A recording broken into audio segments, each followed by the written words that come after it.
thank you for ONDAS for coming to present with us as our guest speakers. And thank you for those who have attended this webinar, our first Gaucho Talk webinar. We really appreciate that. And just to get this started off with, this is who we are. My name is Michelle Save. Pronouns are she, her, hers. I am a third year double major in psych and brain and also sociology with a minor in applied psych. I am one of the fellow co-education coordinators of S.C.O.R.E, also known as Students Commission on Racial Equity. And with my fellow CEO, Christine Zhang, will continue introducing herself as well. Thank you, Michelle.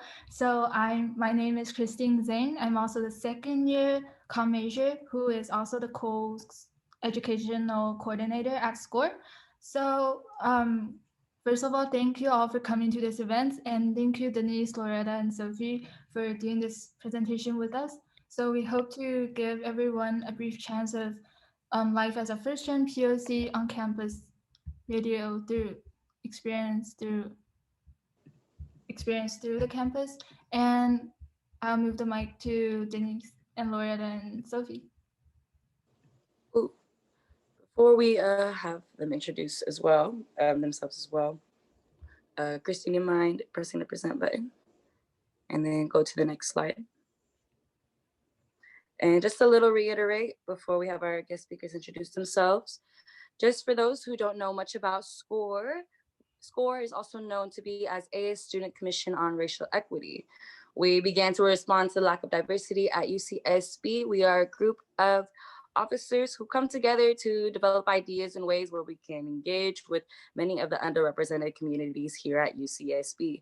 We try to find ways to support our fellow marginalized communities in ways where we can offer them resources, support them with funding and events, or potential drives to donate to other communities out here in Goleta, UCSB, or predominantly in IV. And our mission statement is to provide, like I said, environments for diverse and underrepresented groups on campus. And for those that are interested in attending to our general meetings or have any ideas to put out for us or would like to connect with us for future events, we have our general body meetings every Friday from 4 p.m. to 5 p.m. They're only an hour long.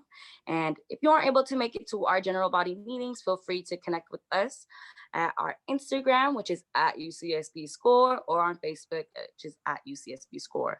And if you don't have any social media accounts to attend, that's totally fine. We also could type our email in the chat so you could connect with our co-chairs or to our media and marketing officer so they could potentially connect you to us or to our co-chairs or to our finance officer as well. And that's our website right there. So make sure you jot that down if you do have potential ideas you have in mind. Next slide, Christine. So here are some data I gathered because for the intention of doing this webinar. So we found that as a first gen student myself, we often experience more challenges faced on campus and often more difficulties, such as cultural shocks, lack of knowledge, financial and social difficulties, and less support from home. So I found that from a data from National Center for Education Statistics, that only 25% of the college students, first-gen college students, will actually be aiming to earn a bachelor's degree in 4 years. And 30% of the enrolled college students today are first in their families to become a college student. So we are hosting this webinar, hoping to share some experiences from first-gen POCs.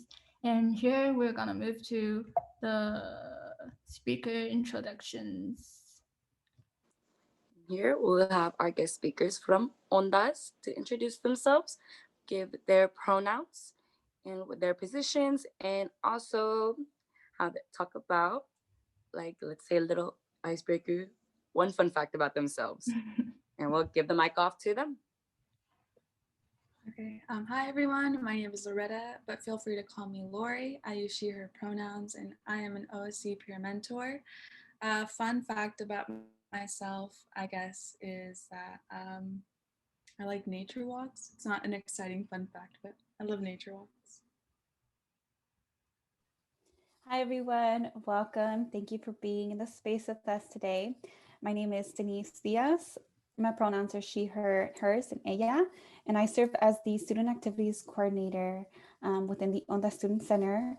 Fun fact, I just started 6 months ago working for the OSC and working at UCSB. So started right in the middle of the pandemic. Hello, everybody. My name is Sofia Sanabria, and my pronouns are she, her, ella. I am the graduate student mentor for ONDAS Student Center. And a fun, super random fact about myself that just came to mind was that in 8th grade, I learned how to skateboard just to impress this boy I liked.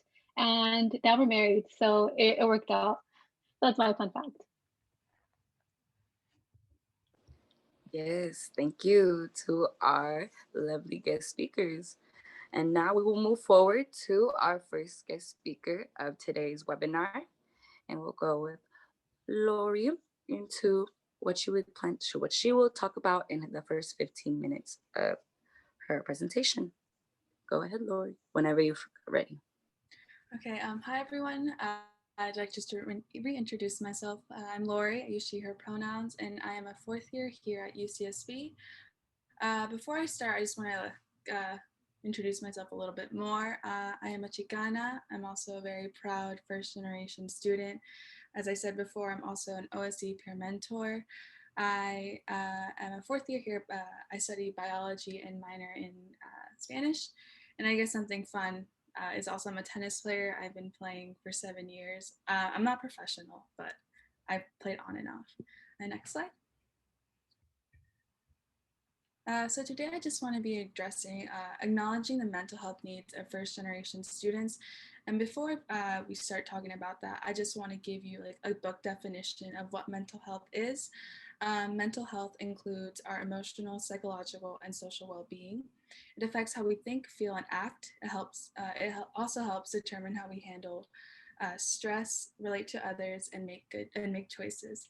And I guess that's the book definition, and all of us have different definitions of mental health, but I just wanted to lay that out. Next slide.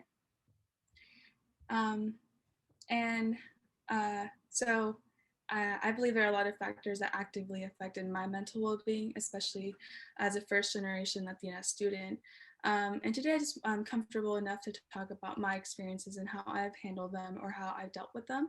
And so I'm just gonna talk about 2 factors that I believe affected my mental well-being. And so next slide. So the first topic I want to talk about is feeling like I don't belong.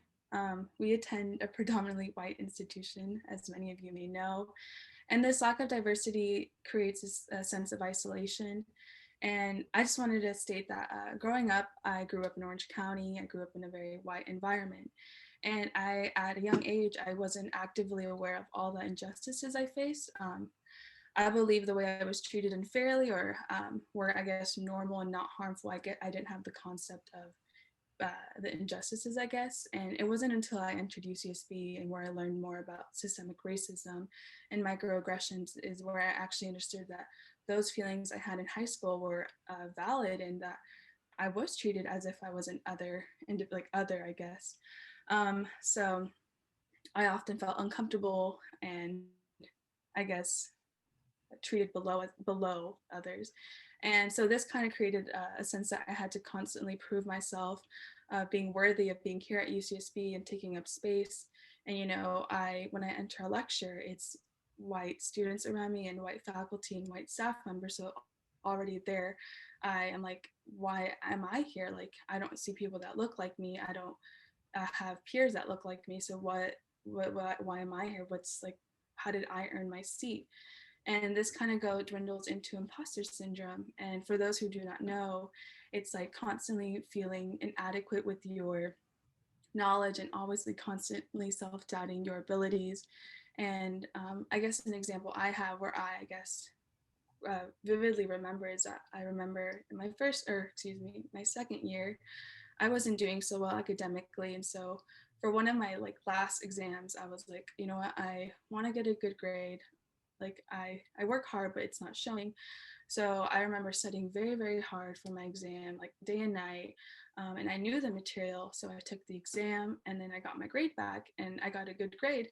And then instead of feeling happy and proud, I just started questioning myself. I was like, how did I earn this grade? Like, maybe this is a mistake. Like, there's no way I earned this, but I did. Like, I studied for it and I knew the material, yet I still questioned my abilities. So that's always kind of affected the way I see myself and like my confidence within this institution.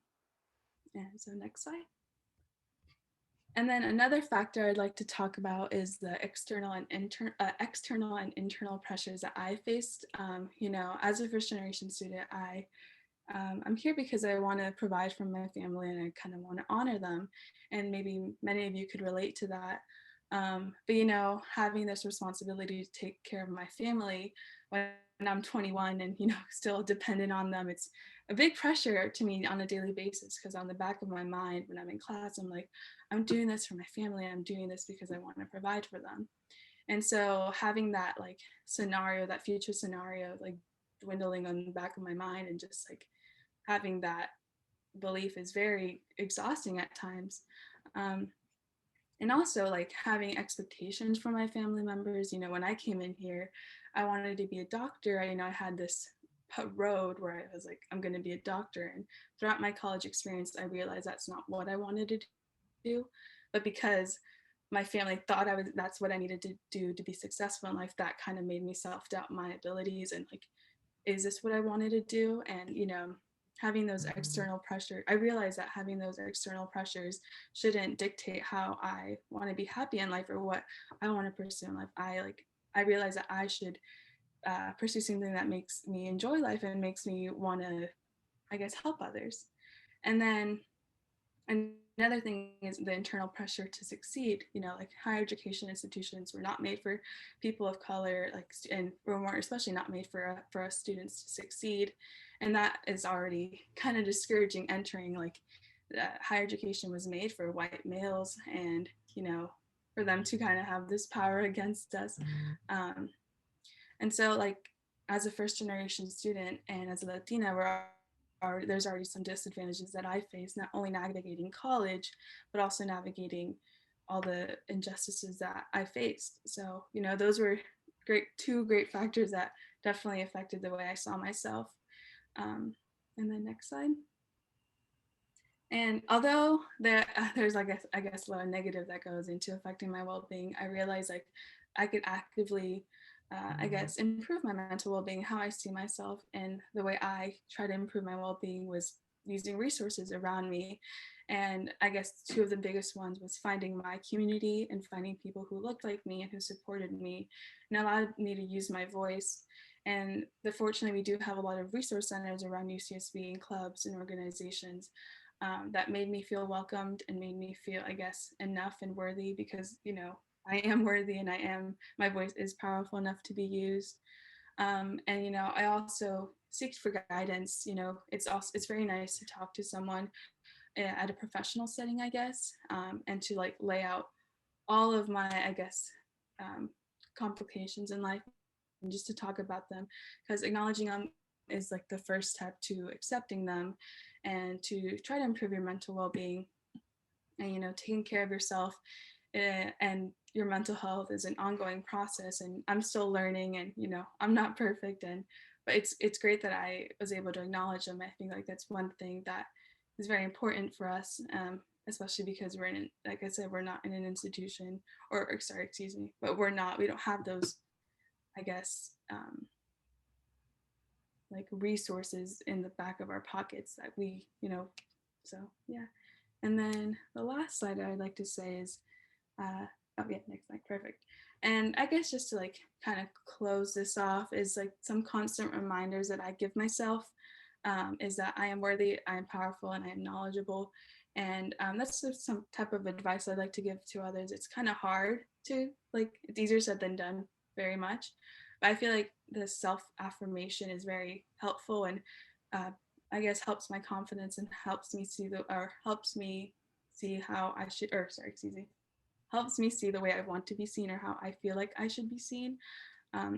So I just think the first step to improving one's mental health is acknowledging it, and yeah, so that's all I had to present today, and I appreciate the time. Yes, snaps to that. Word of affirmations is the way to go. Thank you, Lori, for sharing your presentation. I took a lot of courage of you. Yes, I hope for our attendees and also for our panelists as well to bounce off Lori's ideas to, yes, words of affirmations and give yourself some credit and remind yourself you are powerful. So thank you, Lori. Really appreciate it. And now we will have our next guest speaker, Sophie, to start off her presentation. Whenever you're ready, Sophie. Yes, I'm ready. If we can go ahead and switch to the next slide. All right, thank you. Hi, everybody. My name is Sofia Sanabria again.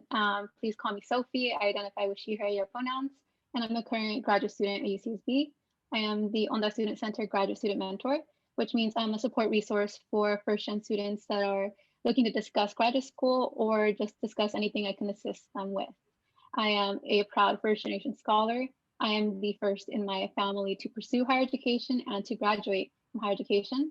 I am currently a first-year master's student in education with UCSB's Graduate School of Education. I'm a proud Chicana. I am a history enthusiast. I recently graduated spring of 2020, so this past year, and received my bachelor's in history. And most important to myself, I'm an advocate for first-gen students in higher education. Next slide. And so to begin my talk, I wanted to share a quote from a commencement speech by former President Barack Obama. And it goes, "If the world is going to get better, it's going to be up to you. With everything suddenly feeling like it's up for grabs, this is your time to seize the initiative. Nobody can tell you anymore that you should be waiting your turn. Nobody can tell you anymore that this is how it's always been done. More than ever, this is your moment, your generation world to shape." And this was really inspiring to myself. And I realized that we are the generation who is creating change for a better future.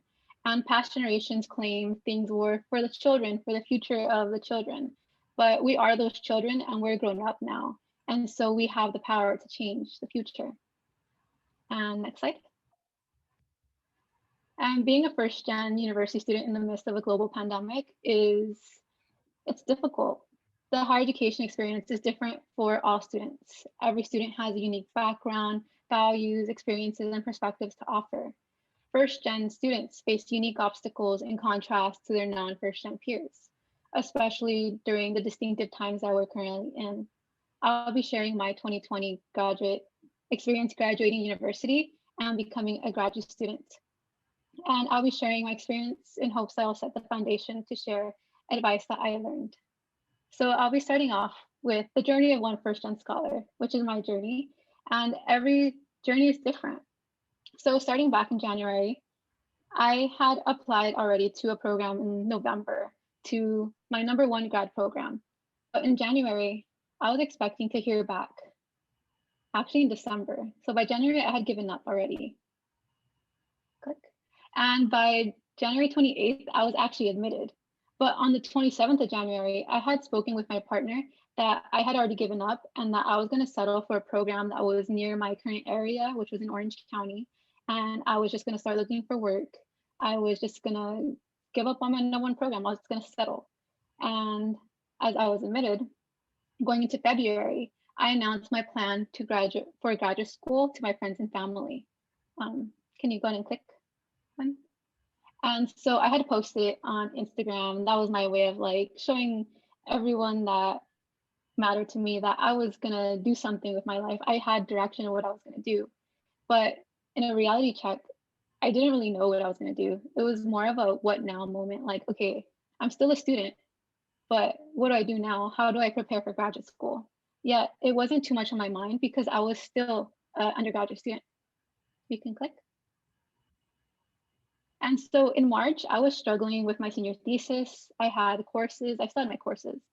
And then mid-March, there was a school closure. It was a switch to remote instruction.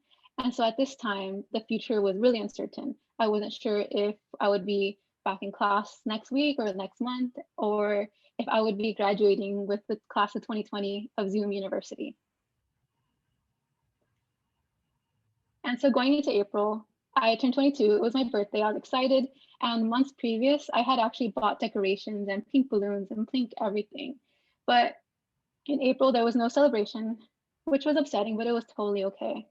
But I was still struggling with senioritis.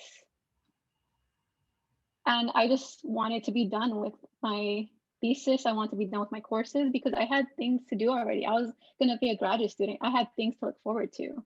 But by May, my thesis was done. I was so proud of myself. I had my 40-page plus my bibliography paper completed, and I graduated in May. But there was no ceremony. And this photo here is actually a photo of my graduation photo. At that time, my family still managed to make my accomplishment feel special by having a drive-through commencement ceremony for myself. And I still felt special. I still had that optimism, despite feeling a bit upset that I didn't have a true graduation experience. But by June, I was unemployed because my employment ended with the academic year.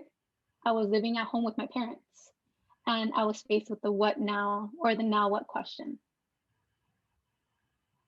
And just like these little fishies, I didn't know what I was gonna do. I was scared, I was concerned. I didn't have a job, and this is in the midst of a pandemic. I wasn't sure if I was gonna find employment or how I would do that, or if I didn't have a clue of what I was gonna do, except that I was gonna be a graduate student at UCSB.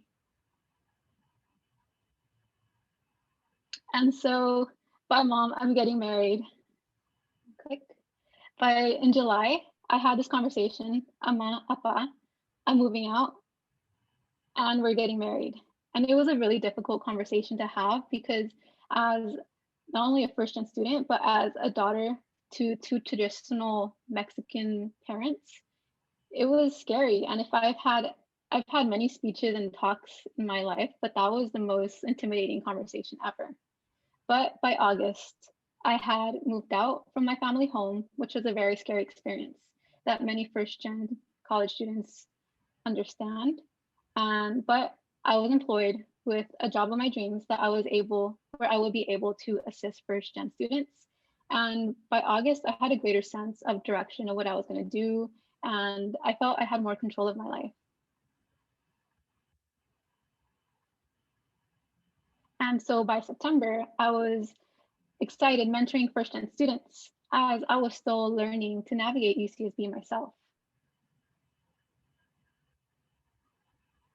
And so in October, my partner and I got married, and it was no surprise to anyone. We've been together for 8 years before we got married. I had began my graduate program, and I was still setting boundaries with my family. So October was a month of balancing a lot of things with my personal life, my school life, and my work life.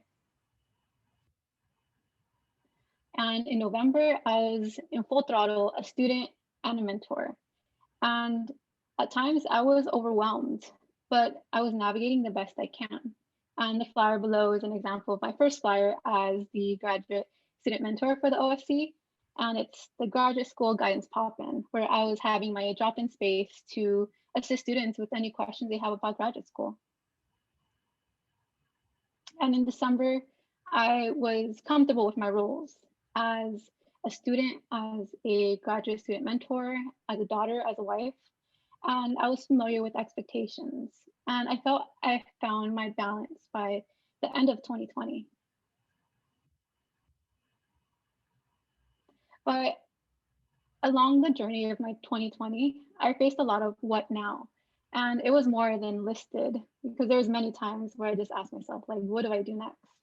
But it was my opportunity to face uncertainty. And from that, I have some things I kind of learned. And the first thing is to live in the present. And you can go and click.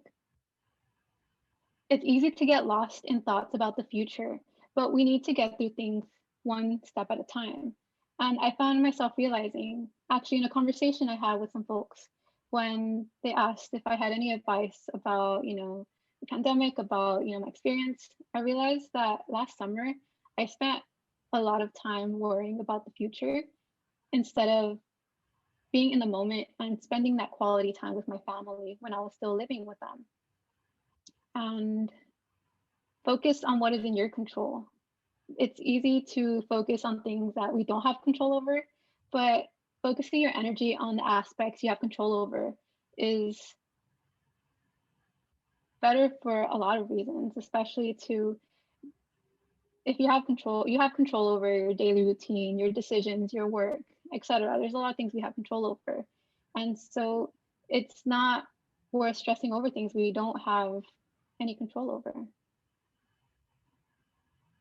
And recognize your needs. Addressing your own needs is very important because you are your biggest supporter. And as Lori mentioned previously, mental health needs are important to recognize. And you're not able to effectively assist others unless you're able to assist yourself first. So my advice from a 2020 graduate and a entering graduate student of 2020, first is to embrace change. Our world is dynamic, things are always changing, but embracing the new helps us move forward. Consider optimism. It may be difficult to stay positive during a time of such uncertainty, and even though things might not turn out the way you want them or they were planned, we will be okay. Ask questions. This is advice I give any students interested in graduate school or just advice for life, is to ask questions. Ask questions to acquire knowledge, to eliminate confusion, to build relationships, to reach conclusions, and to bridge uncertainty with things that you're doing. And just like I did with preparing for this talk, reflect. Take the time to reflect, to learn from yourself and your own experiences while realizing all your accomplishments. Reflect on the good and the bad of the past year. By myself reflecting for this talk, I realized that my 2020 was actually pretty great. And with that, that concludes my Gaucho talk. So thank you for tuning in, and I hope you continue to enjoy the rest of this presentation. Thank you, Sophie. And I didn't know, congratulations on getting married. Thank you. I was really, I feel like I'm going through the up and downs along with your journey. And it was really great seeing you from getting senior writers to taking one of your big steps to become ONDAS mentor and then graduating and then become getting married. That was a really great, and you gave really great advices. Thank you. Thank you. Okay, so we're gonna move to our last guest speaker, Denise. Hi, everyone. Christine, I'm going to go ahead and I'll tell you when to click. Sure. But hi, everyone. My name is Denise Diaz. My pronouns are she, her, and hers, and ella. Go ahead, Christine. I'm a cisgender, able-bodied, proud, queer Latina, first-generation scholar and professional. I'm also a Virgo sun, Sagittarius rising, and Cancer moon. So if you know, you know. Definitely good luck to us all as we enter Mercury retrograde. Go ahead and click. I grew up in Oxnard, California. Shout out to those who grew up in Oxnard, who are from Oxnard. So much pride being from Oxnard. I also have roots in Durango, Mexico on my mom's side, and Tepatitlan, Jalisco on my dad's. I grew up low income, working class in a single parent household with my mom. My mom being the best mom I could have ever asked for, and I'm eternally grateful for her unconditional love and support. I'm also the youngest of 4 and was the first in my immediate family to graduate from college. Since then, my little nephew Jacob has graduated from community college and is pursuing his bachelor's at Channel Islands, UCSB.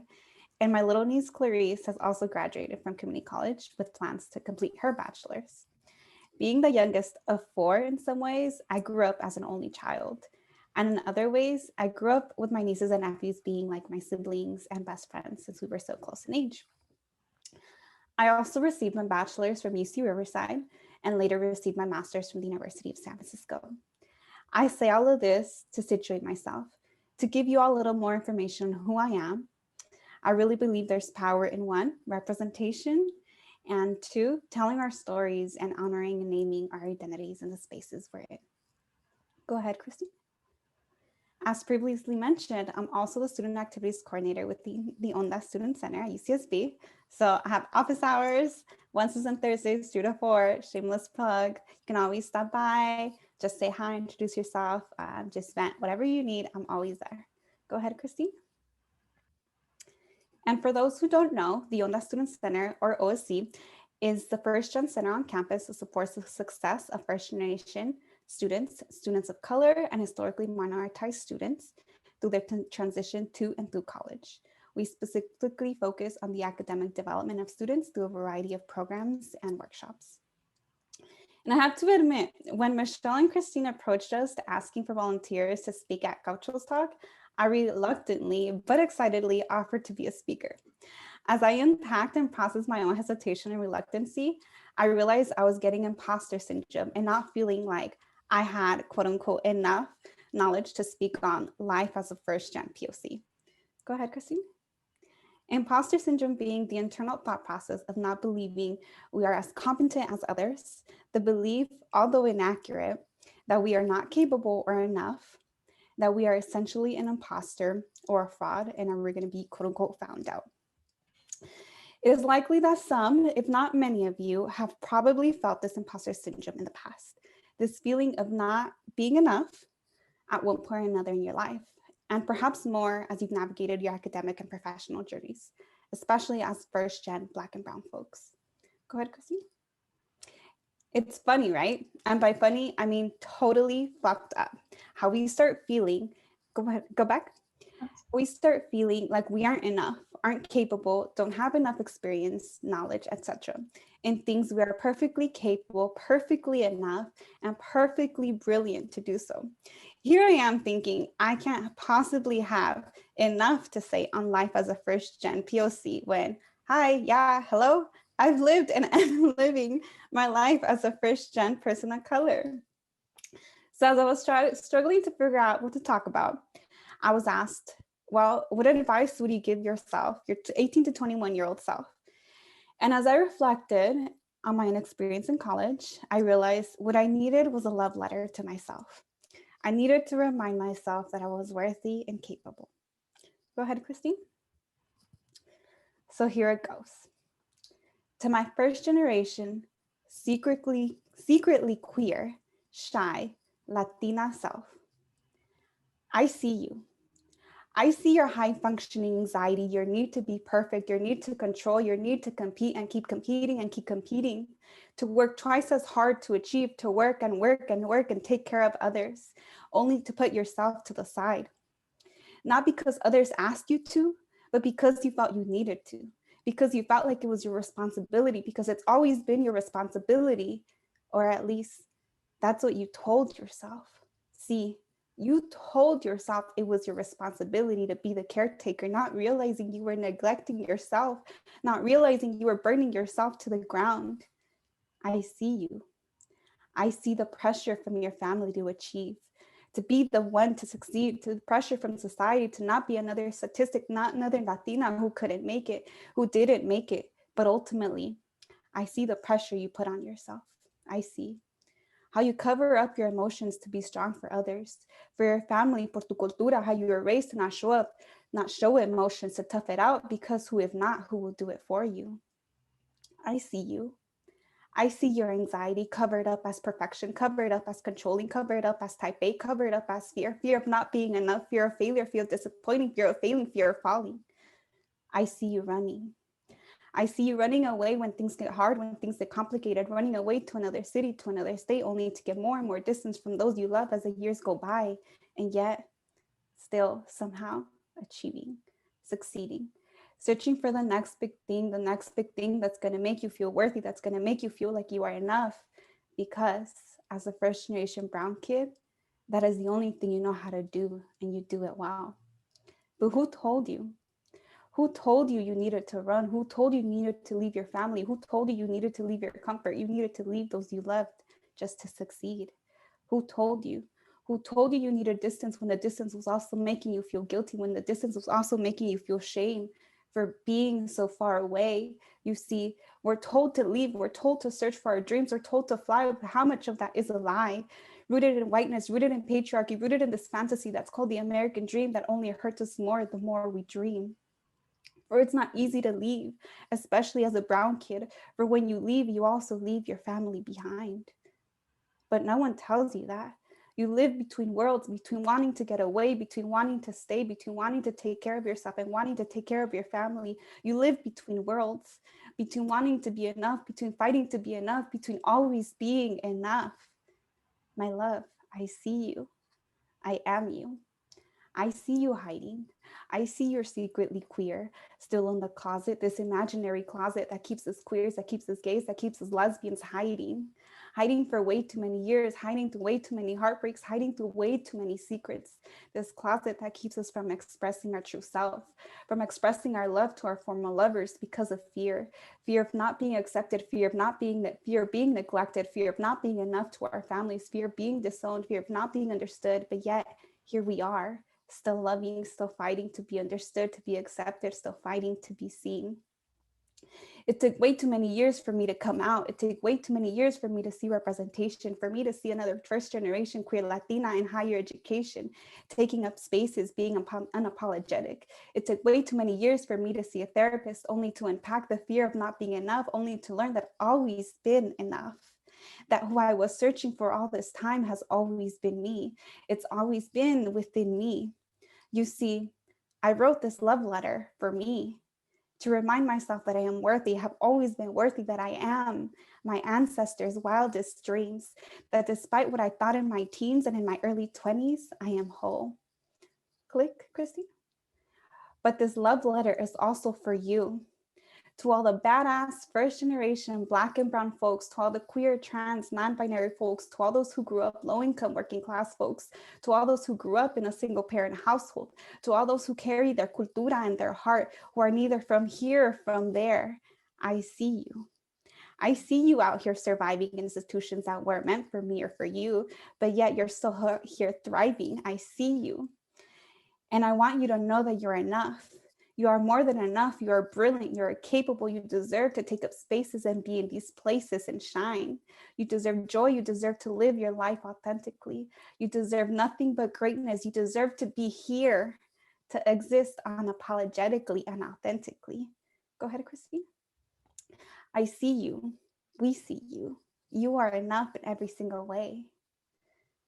I hope this inspires and empowers you to write a love letter to yourself, to tell yourself what you needed, what you need to hear from yourself. I hope this reminds you that when you think you aren't enough, when you think you don't belong, that you do. You belong here and you're enough. Thank you.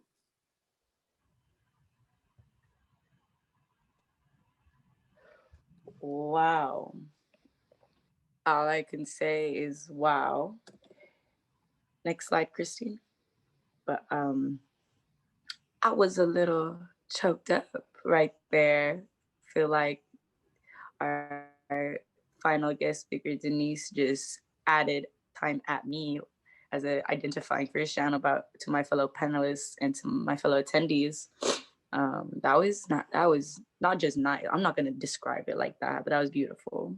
And Christine, next slide. I just want to say before Go ahead. Yeah, sorry. I was really touched by this letter. I feel like the personal anecdotes and your experience, Denise, has given me a lot of strength and a lot of power. I'm sure every of the attendees, along with Michelle, like Michelle mentioned, has felt this power. And really thank you. Just like you said before that you were kind of surprised when we reached out to you, we were also really surprised that you responded to us really greatly, and how you have performed, how you have prepared for this presentation, and how you try to help people like us, first generation students. Thank you.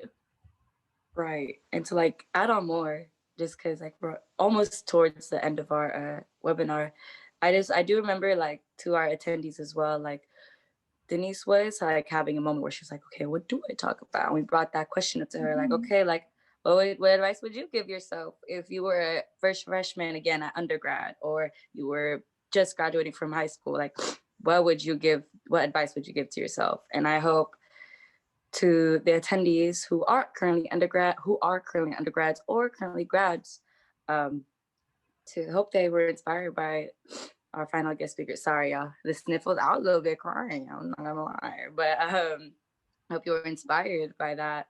From Lori's use of words of affirmations, from Sophie to give yourself some credit and reflect on your previous accomplishments, and for Denise to write a love letter to yourself whenever you need to hear the words you need to be heard or to be reminded of where you are in life. You know what I'm saying? Like, our guest speakers are here today to remind you, for those who identify as first gen POC, that you are never alone. And Denise really made me cry. I know we're in Cancer Moon, but geez, I intensified it. But once again, thank you for that, Denise, and to also Lori and Sophie for that as well. Yeah, shout out to Denise, Lori, and Sophie. Thank you for putting so much effort, and thank you for inspiring all of us through your presentations and your talks. I'll move down to.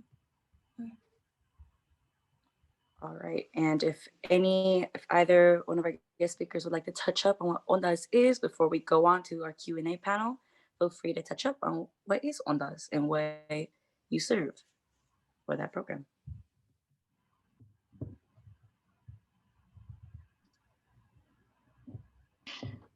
I'll go ahead and share. We had that moment where we're just looking like, who's gonna go? Me and Lori clicked the button at the same time. Here we have our contact information. Denise did briefly touch up on what the OSC is. And so first off, the OSC is actually like what's the term, acronym for an acronym? Because ONDAS is Opening New Doors to Accelerating Success Student Center, which is OSC. And so here we have our contact info. So if you ever need to send us an email, or if you like see something but you're not too sure like who to contact, this is the email. We have a Facebook page, and our Instagram page is ondas.ucsb, and that's actually one of the most up-to-date forms of communication. We post our events as well as we share other events. And we have actually a YouTube channel where events such as this will hopefully be added up onto there. And we have also a website, ondas.ucsb.edu, that is kept up to date also. And yeah, like if you ever are interested in like attending an office hour with Lori or with Denise or my GSG pop-in, you'll find that information on either of these social medias. Yeah, and I'd also like to add that, like as an undergrad peer mentor, like a lot of the times when students come in, sometimes I don't always have the answer, but like we're here to find an answer or to like guide you towards it. So if you ever have any questions or just want like support, like we are here for you, and like we want you to be able to succeed and have that support system. So just another little reminder. Thank you. We appreciate that, you guys, for touching up on what OSC is and allowing students to get in contact with you all whenever it is necessary or whenever they need to. Next slide, Christine. All right. Now we have a Q&A time. So if anyone has any questions for our panelists, feel free to say in the chat box. And Christine, do you want to read the quote you put out? Oh yes, I put a quote beforehand just to insert it here. So the quote says, "No matter who you are, no matter what your color, create how you choose to pray, or whom you choose to love. That if you are an American, first generation of fifth, one who is willing to work hard, play by the rules, and apply in your innate talents, that you should have able to find and lead yourself in this world that you belong." I just found this quote really inspiring, and I thought this really suits us as a first generation students. And yeah, I just thought as first generation students, we have all these potentials and achievements, just like the speakers have mentioned in their own experience. So feel free to type any questions or chats in the little chat box, and we'll help as a speaker to answer those questions. Or if not, me and Michelle will have some questions directed and prepared. It seems like we have our first question. So this question is towards Sophie and Denise, specifically talking about grads, post undergrad. So yeah, graduate school. They asked, how did y'all know you wanted to attend grad school? What went into making that decision? So whoever would like to start off answering that question, or if you'd like me to repeat it. Yeah, first question, how did y'all know you want to attend grad school? I'll start. I'm like seeing if Sophie's gonna unmute. So I actually didn't know I wanted to attend grad school. My goal was always like get a bachelor's, get a degree, and that's it, get a job. And it wasn't until I was in college. I'm a part of a Latina sorority, La Metida of a Latin sorority. And it wasn't until I started seeing older sisters who were graduating and who were going off to grad school that I was like, oh, like I could do that too. I can go to grad school. I can get my master's. And so it wasn't until I started seeing those possibilities that I felt like I could do it. And then I didn't know where I was going to go. So then I got the idea, I'm going to go to grad school. I had no idea where, what, nothing. And so when I was about to graduate, I applied to this program, this business program, leadership and business program at Stanford. And to be honest, I only applied because it was Stanford. And I thought, cool, Stanford, this is awesome. And it had leadership in it. Mind you, I've never been a business person. I'm like, not like, that's just not my expertise. But I applied and got rejected.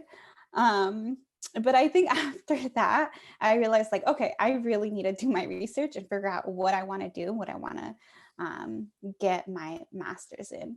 And it took me 2 years after graduate undergrad to really to apply to my master's and start my program. In that first year afterwards, I was just trying to like hustle and get money, to be quite honest. I became a substitute teacher in my in the area, and then I was at the time driving for Uber and Lyft, so just trying to get some money. And then on the side, I was also researching different programs. I knew I wanted to do something in leadership. I was really involved growing up in community activism and youth advocacy work. So I knew it was leadership and education somehow. From subbing, I knew I didn't want to be a teacher. I knew I didn't really want to work with like high school and below. And so just started doing research and honestly started just kind of like wordsmithing, like leadership, education, like leadership and administration. Like I just started like researching a bunch of different just random words. And somehow eventually I came upon higher education and student affairs. And so it's student services working at the university level. And once I started reading more into it, I'm like, okay, like this is cool. Like this is working with older folks. I always was so inspired in college because I didn't have like a first gen center. I had my sisters and friends who I think we pushed each other, but I didn't have really like mentors or like my counselor. I just went to her when I was getting my classes and that's it. And so I knew I wanted to be that person for other people. So once I started figuring out like, okay, higher ed, leadership, I could actually be some sort of like advisor, mentor, or person to someone in institutions of higher ed, that's what I can pursue my master's in. And then from there, just started applying, started looking at the applications, the schools, who had what type of programs, did I like the programs? And but that's really how I kind of figured out. I had no idea that's what I wanted to do when I graduated. I graduated my BA in sociology, so I knew that my options were open, but I didn't know what I wanted to do. So I would encourage you all to don't give up, even if you don't know, like do your research and like something simple as just wordsmithing, just like doing research, looking up stuff, different programs, and see ultimately what fits you and what you're passionate about. I definitely agree with Denise. And like the path to like in higher education is not linear. Just like going back to undergrad, I remember in high school, I was like, I'm going to do business. Up until my junior year, I'm like, okay, I'm going to do business. And then my senior year, I applied history. I don't really know why. Like I thought I like history. I don't really like business numbers. Like I like history. So I just did it. And then like I loved it. And then I knew with history, I wanted to be a teacher. But then enter my third year of undergrad, I realized I did not want to be a teacher anymore, but I loved working in education. And so it was my third year where I started thinking more about graduate school because I was in the pre-credential track now for history in my undergrad institution. And so I initially had thought about doing my credentials, but then when I realized teaching wasn't what I wanted to do, I decided graduate school in education. And I think something that at first I did it more of like, oh, it's like expected of me, my family, because I was the first one graduating.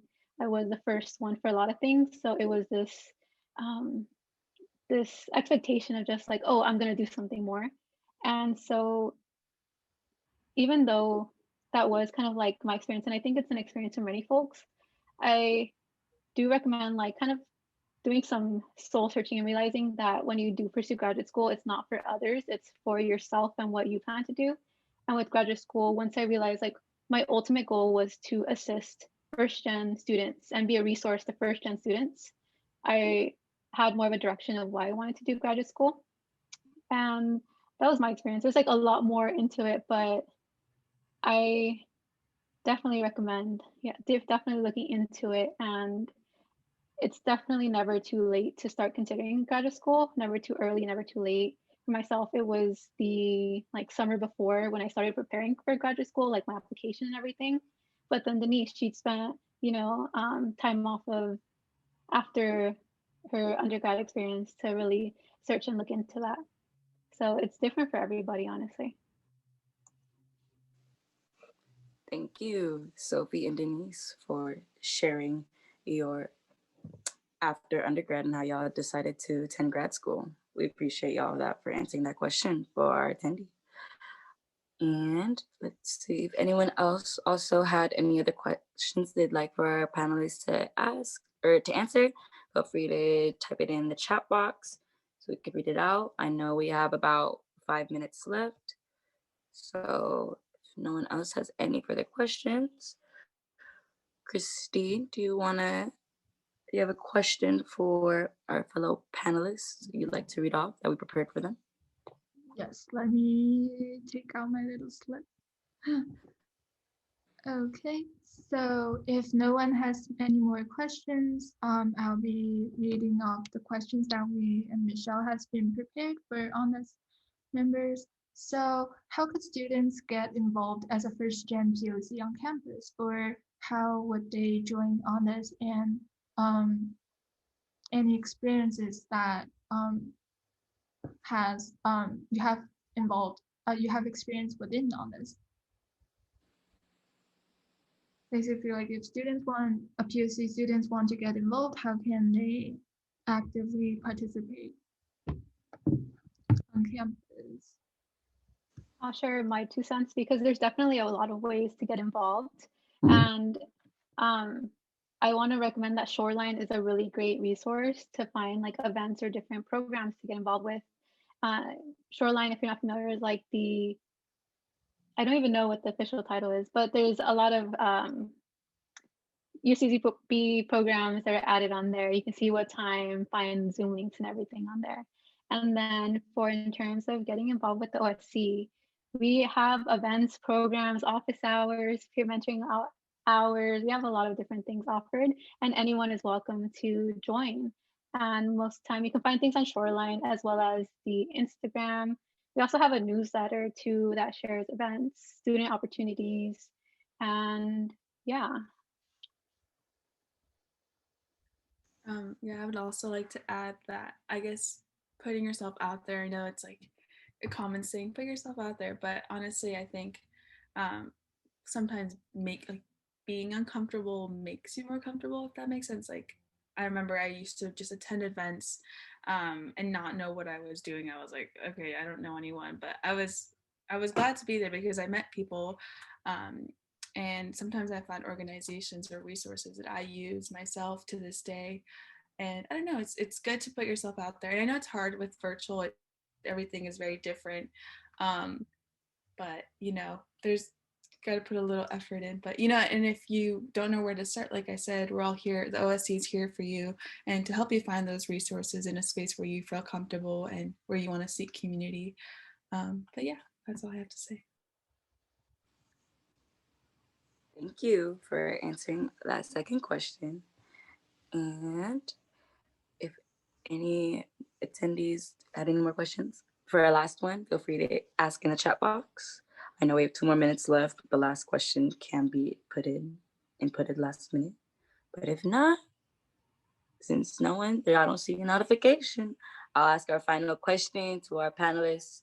And I know they may be busy, but this last question is going to be asked. So y'all gonna have to answer it anyways. Last question is, and it could be short. If you were to revisit yourself during your undergraduate years of college, what's one thing you would tell your undergraduate self or your first year self? However, what would you tell them? I can go first because I would definitely tell myself to get more involved because I was actually like at a commuter school. So I had to drive home like every day. My day would start at 6 a.m. and end like at 9 p.m. Most days. But I never really found that time to like, or I never took that time out of my day to like participate in more events or attend more programs.